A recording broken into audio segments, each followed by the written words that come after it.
Caro amigo, cara amiga, estimado irmão, estimada irmã, que a graça e a paz do Senhor estejam na sua vida. O Senhor esteja convosco, Ele está no meio de nós. Proclamação do Evangelho de Jesus Cristo, segundo Mateus, glória a vós, Senhor. A palavra da salvação está no Evangelho de segundo Mateus, no capítulo 9, versículos 36 ao 10, versículo 8. Naquele tempo, ao ver as multidões, Jesus encheu-se de compaixão por elas, porque estavam cansadas e abatidas, como ovelhas que não têm pastor. Então disse aos discípulos: A colheita é grande, mas os trabalhadores são poucos. Pedi, pois, ao Senhor da colheita que envie trabalhadores para a sua colheita. Chamando os 12 discípulos, Jesus deu-lhes poder para expulsar os espíritos impuros e curar todo tipo de doença e de enfermidade. Estes são os nomes dos 12 apóstolos.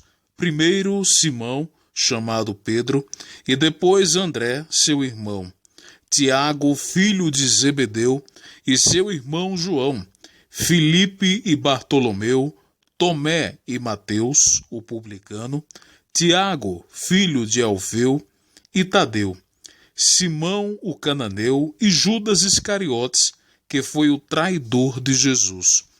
Jesus enviou esses 12 com as seguintes recomendações: Não deveis ir aos territórios dos pagãos, nem entrar nas cidades dos samaritanos. Ide antes às ovelhas perdidas da casa de Israel. No vosso caminho proclamai: o reino dos céus está próximo. Curai doentes, ressuscitai mortos, purificai leprosos, expulsai demônios. De graça recebestes, de graça deveis dar. Palavra da salvação, glória a vós, Senhor. Louvado seja nosso Senhor Jesus Cristo, para sempre seja louvado. Eu quero orar por você que neste momento está nos escutando através do programa aqui, a Aliança de Amor, no canal Aliança de Amor. Essa palavra do Senhor, essa palavra que quer estimular o vínculo do seu coração, da sua mente, da sua alma com Deus, que quer fomentar, que quer alimentar cada vez mais a sua parceria com o Evangelho. Se você já tem essa parceria com Deus, com o Evangelho de Deus, se você é, caríssimo irmão, caríssima irmã, uma pessoa que tem um coração voltado para Deus, essa palavra é para você. Principalmente você que está sofrendo por algum problema, você que perdeu alguém, algum familiar acometido por alguma doença, você que passa por situações financeiras e que talvez não esteja nem tendo o pão necessário, básico para comer, a água para saciar a sua sede, ou pessoas com problemas na sua família, um amigo ou amiga, que a palavra, que a ação do Espírito de Deus possa nesse momento alcançar você e essas pessoas pelas quais você nesse momento está orando, está intercedendo, está clamando.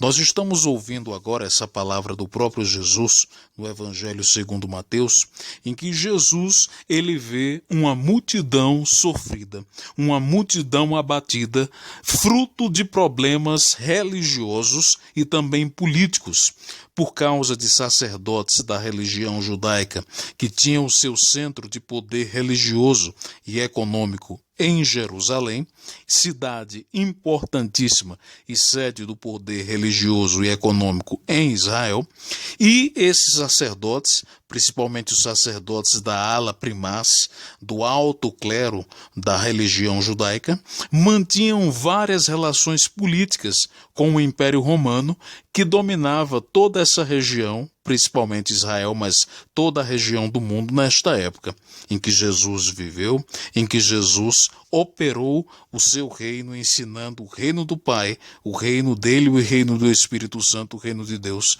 fazendo esse reino acontecer aqui na terra. E muitas pessoas tinham que pagar impostos caros, muitas pessoas eram obrigadas a seguir alguns preceitos, ou seja, algumas leis impostas, criadas e observadas pelos homens, que tinham que ser observadas pelas pessoas, impostas pelos homens, fruto exatamente de uma exposição e de acréscimo de leis, além das próprias leis que Deus já havia revelado no Monte Sinai, quando criou, já naquele momento, junto com Moisés, que liderava o povo saindo das garras da escravidão e da maldade do Egito para a terra prometida. Várias outras leis, além dos 10 mandamentos, foram acrescentadas no conjunto de leis de Israel, e Jesus viveu toda essa herança religiosa. Ele contemplou, ele observou, ele testemunhou todo um contexto de vida social e histórica na sua religião, na sua visão e na sua região, e no seu afazer missionário, como aquele que veio nos salvar, que ensinou o reino de Deus, uma multidão fruto de tantas tratativas entre esses homens, vários sacerdotes da religião judaica e o Império Romano. E resultado, muitas pessoas sofridas, muitas pessoas abatidas, muitas pessoas que plantavam e tinham que dar a sua taxa, o seu dízimo, os seus impostos, altos e caros impostos ao Império Romano, e sobre tudo isso os sacerdotes eram coniventes, omissos. E Jesus, ele suscita colaboradores para que vão e deem atenção a essa multidão sofrida, para que vão e deem atenção a uma multidão que estava totalmente cansada, exaurida, exausta, já no último fio e na gota d'água do sofrimento. E ele diz: curai os doentes, vai e lança a palavra de salvação, de vida àqueles que estão abatidos, dai comida àqueles que estão famintos. Vão primeiro na casa de Israel, não vão antes para os pagãos e para outros lugares, não. Vá para exatamente esse povo que segue essa religião, que segue essas leis e que carrega sobre si, dentro do contexto de Israel. Jesus não estava aqui discriminando as outras pessoas, ele veio para todos, mas primeiro era preciso agir do ponto de vista de libertação no meio onde o abatimento, onde o sofrimento estava falando mais forte, que era exatamente por conta desse contexto que eu falo, o povo de Israel. Nós temos um Deus, caro irmão, cara irmã, que faz acontecer uma família para ele, que faz acontecer uma nação santa, que é o grupo de batizados no mundo todo. Não é a nação do ponto de vista territorial num país, mas quer dizer a sua nação santa, o seu povo, a sua igreja, a sua grei, o seu redil de batizados no mundo todo, e que se preocupa com esse povo.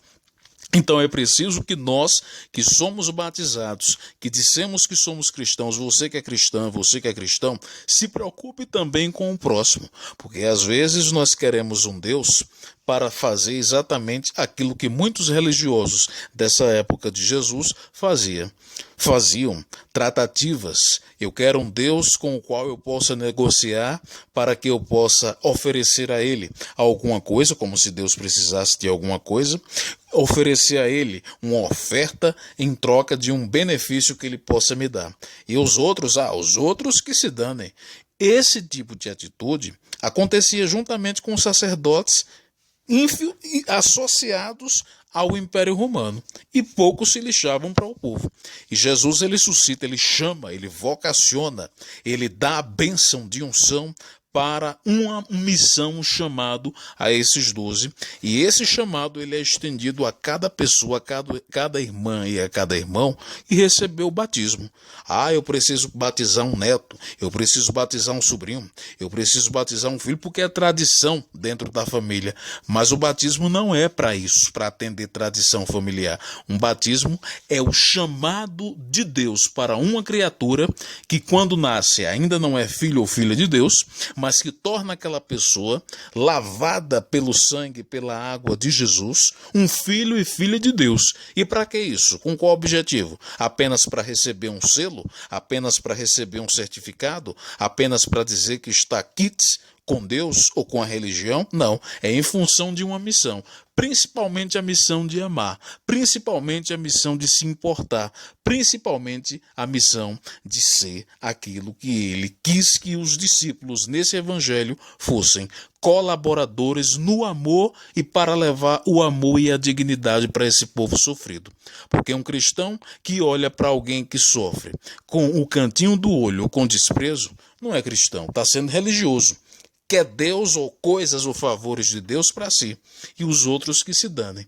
Então precisamos criar exatamente no nosso coração esse estímulo de vínculo, de parceria com o Evangelho. Essa associação, sermos sócios do Evangelho de Jesus. Tem tanta associação, né? Tanta religião com associação, é sócio para isso, é sócio para aquilo, é associação para isso, para qual tal coisa. Parece um clube fechado de pessoas e de uma elite escolhida e a dedo pelo ser humano. Deus não quer isso. Nós precisamos ser sócios do Evangelho. E ser sócios do Evangelho, parceiros do Evangelho, parceiros de Jesus Cristo, é exatamente sermos batizados fiéis com B maiúsculo e com F maiúsculo. Batismo é em função de uma missão, não é um privilégio.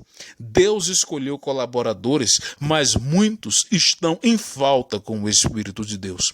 São almas guiadas por si próprias, no máximo desejam o bem, aquela coisa fria, buscando, na verdade, se livrar de alguns incômodos ou querendo algum favor de Deus, porém sem o menor envolvimento com a causa profunda do Cristo Salvador. Ou seja, não ajuda em nada para fazer o mundo melhorar. E ainda cobra de Deus, porque Deus está demorando a realizar tantas coisas, a tantos milagres, porque Deus está demorando de atender tantas demandas. Talvez esteja aí por conta da frieza, ou então por conta de pensar que Deus tem que atender a alguns caprichos próprios de um grupo religioso e não um Deus que veio para amar, para dar a graça, para acariciar o coração, a vida e também para dar a graça da filiação eterna, principalmente essas pessoas que mais necessitam, para dar o alento, para receber, para dirigir para o céu essas pessoas que mais sofrem, que mais necessitam. O seu cantinho, às vezes, o meu cantinho, às vezes, é muito cômodo, mas Deus não veio para nos dar esse comodismo espiritual. Ele veio exatamente para nos fazer filhos e filhas, para produzir uma nação santa e essa nação seja multiplicada, alcançando almas, principalmente aquelas que mais necessitam. No Brasil tem muita gente, por exemplo, devota, muito crente, muita gente que reza, muita gente que ora, que curte histórias emocionantes, que curte e compartilha de forma virtual certas mensagens, mas falta muita gente de fé, falta cristão, falta gente que curta o corpo e a alma do Evangelho de Jesus, que é essa alma de entrega, que é essa alma que diz: vai até aqueles e aquelas que estão abatidos, que estão na provação, no sofrimento, que estão sangrando como eu sangrei naquela cruz. Pessoas que perdem seus entes queridos, pessoas que não têm nem um pedaço de pão seco para poder matar a fome, enquanto tem gente aí que só está morrendo de tédio por conta da pandemia, da quarentena, que tem que atender às noções e medidas de saúde e também as medidas sanitárias.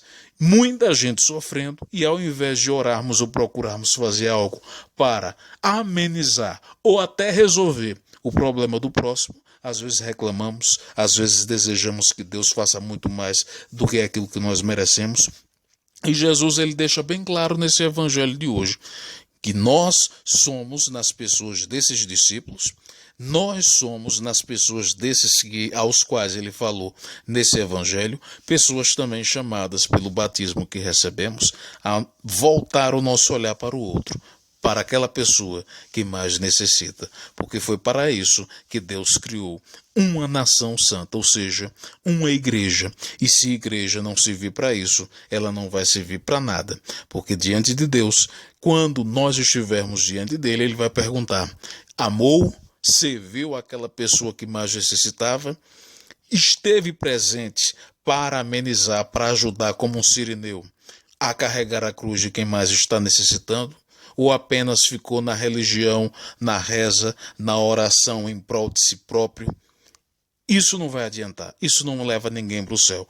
Então que Jesus possa cada vez mais fomentar no nosso coração a missão que nós recebemos no dia do nosso batismo, a missão que nós recebemos para sermos filhos e filhas desse Deus maravilhoso e que quer ser maravilhoso para todos e todas. Que Deus Todo-Poderoso possa abençoar você, caro irmão, cara irmã, querido amigo, querida amiga, esse Deus que é Pai, Filho e Espírito Santo. Amém. Que as nossas vidas sejam verdadeiros louvores vivos e eficazes para o nome, para a glorificação do nome do Senhor. Que esteja você, caro irmão, cara irmã, na santa paz e também acesos e acesas na dimensão e na noção da missão, e que Jesus sempre acompanhe cada um de nós, cada um de vocês, amados e amadas de Deus. Amém.